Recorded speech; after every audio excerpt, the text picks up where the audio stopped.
Assalamualaikum warahmatullahi wabarakatuh. Perkenalkan, nama saya Nurul Gustina dari kelas 10 IPS 3. Saya akan mempresentasikan materi mengenai tenaga eksogen. Tenaga eksogen merupakan tenaga pembentukan muka bumi yang berasal dari luar bumi dan bekerja di permukaan bumi. Berasal dari unsur atmosfer, hidrosfer, dan biosfer. Beberapa di antaranya berasal dari tenaga air, angin, organisme, dan sinar matahari dan es. Tenaga eksogen dibagi menjadi 4 bagian. Yang pertama ada pelapukan, yang kedua ada erosi, yang ketiga ada mass wasting, yang keempat ada sedimentasi. Pelapukan merupakan proses penghancuran massa batuan, pembentukan litosfer menjadi bagian-bagian yang lebih kecil. Bagian-bagian yang lebih kecil ini kita bagi menjadi 3 bagian. Yang pertama ada pelapukan mekanik, pelapukan kimiawi, pelapukan organis. Pelapukan mekanik atau fisik merupakan proses penghancuran massa batuan menjadi bagian-bagian yang lebih kecil tanpa berubah struktur kimianya. Jenis pelapukan ini disebabkan oleh yang pertama, ada perubahan suhu secara tiba-tiba, yang kedua ada pembentukan air menjadi kristal es pada celah batuan, yang ketiga ada pergerakan air, keempat pergerakan air laut, yang kelima ada pergerakan glaser atau es. Yang kedua ada pelapukan kimiawi.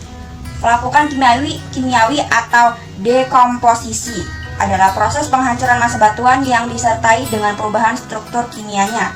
Pada gejala dekomposisi terjadi reaksi kimia antara massa batuan dengan zat pelapuk seperti air, karbon dioksida, atau oksigen. Stalaktit ada di bagian atas atau atap goa. Stalagmit ada di bagian dasar atau bawah goa. Sungai bawah tanah ada di aliran air yang terdapat di bawah tanah yang terjadi karena sungai bisa mengalir melalui dasar kapur. Yang ketiga ada pelapukan organis. Pelapukan organis adalah proses penghancuran massa batuan dengan batuan organisme, makhluk hidup, dan tumbuhan. Pelapukan organis dipengaruhi oleh pembusukan sisa tumbuhan dapat membentuk asam gambut yang berakibat rusaknya batuan tersebut.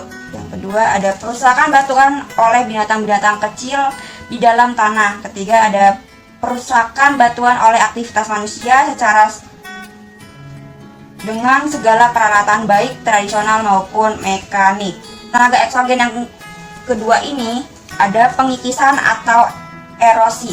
Pengikisan atau erosi adalah proses pelepasan dan perpindahan massa batuan secara alami dari satu tempat ke tempat lain oleh suatu tenaga yang bergerak di atas permukaan bumi. 4 bagian. Yang pertama ablasi, yang kedua abrasi, yang ketiga eksarasi, yang keempat deflasi.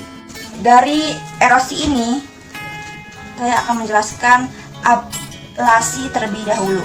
Ablasi adalah erosi yang disebabkan oleh air yang mengalir. Air yang mengalir menimbulkan banyak gesekan terhadap tanah yang dilaluinya. Erosi yang disebabkan oleh air yang mengalir di bagian dalam beberapa tingkatan sesuai dengan tingkatan kerusakannya, yaitu sebagai berikut. Yang pertama ada erosi percik, yang kedua lembar, yang ketiga alur, yang keempat erosi parit.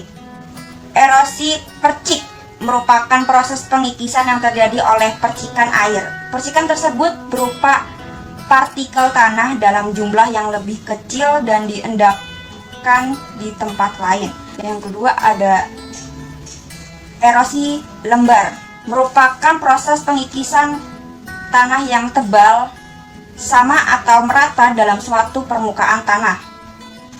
Yang ketiga ada erosi alur.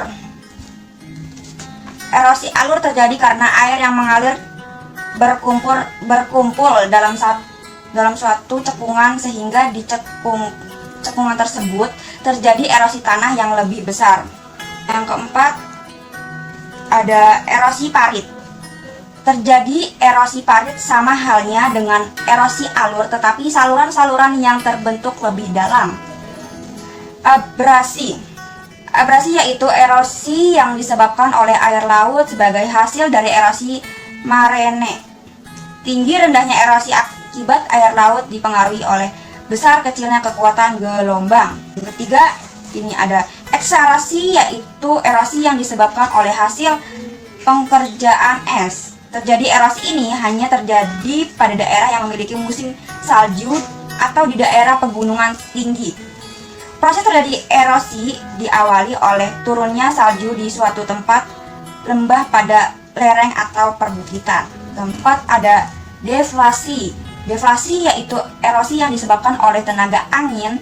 Pada awalnya angin hanya menerbangkan pasir dan debu, tetapi kedua benda tersebut dijadikan senjata untuk menghantam batuan yang lebih besar sehingga akan mengikis batuan tersebut.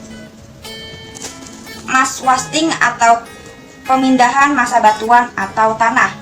Mass wasting adalah pemindahan massa batuan atau tanah karena gaya berat. Mass wasting dinamakan pula gerakan tanah.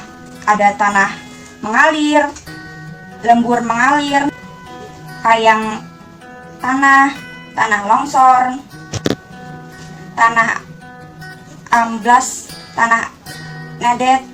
Sedimentasi. Proses terakhir dari aktivitas eksogen adalah pengendapan massa batuan atau tanah di suatu tempat setelah mengalami erosi dan transportasi. Sedimentasi ada 3 bagian. Yang pertama ada fluvial, yang kedua ada sedimentasi marin, yang ketiga ada sedimentasi eolin.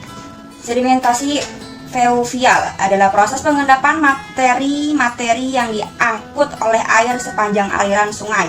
Wilayah-wilayah yang bisa menjadi tempat pengendapan antara lain di dasar bawah sungai, pinggir sungai, danau, atau muara. Hasil pengendapan fluvial antara lain sebagai berikut. Gambar seperti ini. Delta. Delta merupakan endapan hasil erosi pada muara sungai, bisa berupa di laut atau di danau.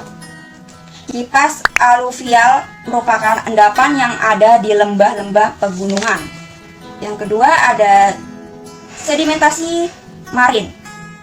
Material hasil abrasi biasanya diangkut dan diendapkan di sepanjang pantai.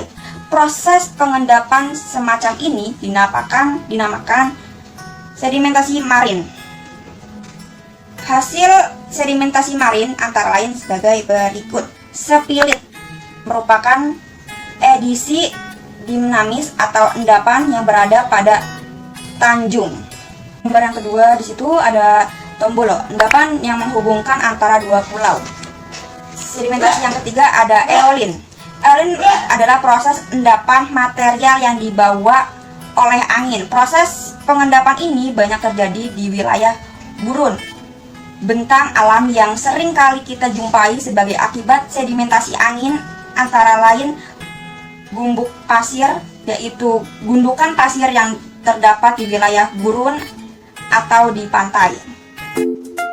Terima kasih yang sudah menyimak atau mendengarkan presentasi saya tentang mengenai tenaga eksogen.